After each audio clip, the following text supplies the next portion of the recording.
Apakah dibolehkan membaca surah yang sama pada rakaat yang pertama dan kedua? Hukum membaca surah dalam semayang selain Fatihah adalah sunat. Hak tu kena faham dulu. Yang wajib hanyalah baca Fatihah. Sekalipun solat Jumaat imam tak baca surah, sah. Kerana Nabi SAW sebut, la salata liman lam yaqra' bi ummil kitab. Tidak sah solat mereka yang tidak baca surah Al-Fatihah. Lepas pada surah Fatihah, sunat kita membaca surah yang lain, bukan surah Fatihah. Sunat baca surah yang lain. Jadi kalau dalam Quran ada 114 surah, kita sudah baca satu surah Fatihah yang wajib, ada berapa lagi baki? Soalan mudah, rama-rama boleh jawab. 114 surah tolak satu, tinggal 113. Jadi lepas Fatihah terpulang kepada kita 113 surah itu. Apa mana surah yang kita nak baca?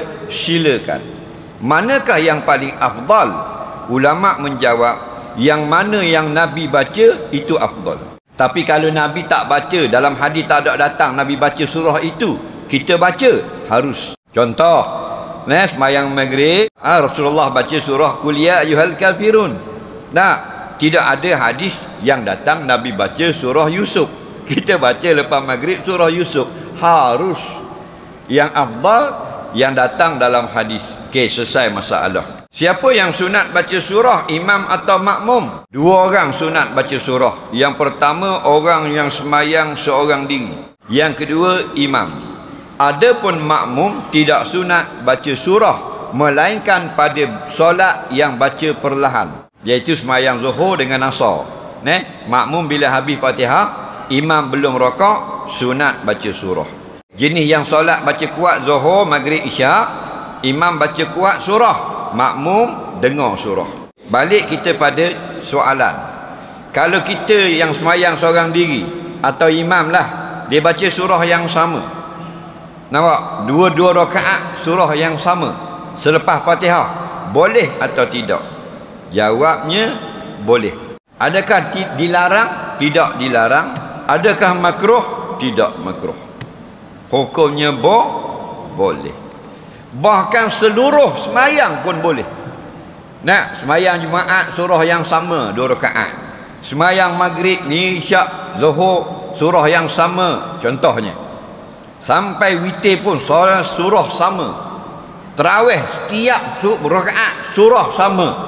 Seumur hidup satu surah yang dia baca lepas Fatihah harus. Ada satu kampung zaman Nabi, seorang imam dia baca surah yang sama lepas Fatihah. Rakaat pertama lepas Fatihah Qul huwallahu ahad. Rakaat kedua Qul huwallahu ahad al-ikhlas. Sembahyang witir pun Qul huwallah, tarawih pun huwallah, sembahyang Jumaat Qul huwallah, hal panjang sampai muak makmum. Akhirnya pakak-pakak pergi Madinah, report kepada Nabi, minta ambil tindakan. Ya Rasulullah, imam di kampung kami baca surah yang sama, surah Al-Ikhlas, bertahun-tahun dah. Jadi nak ambil tindakan lah, suruh ambil tindakan lah. Nabi kata, ada saksi?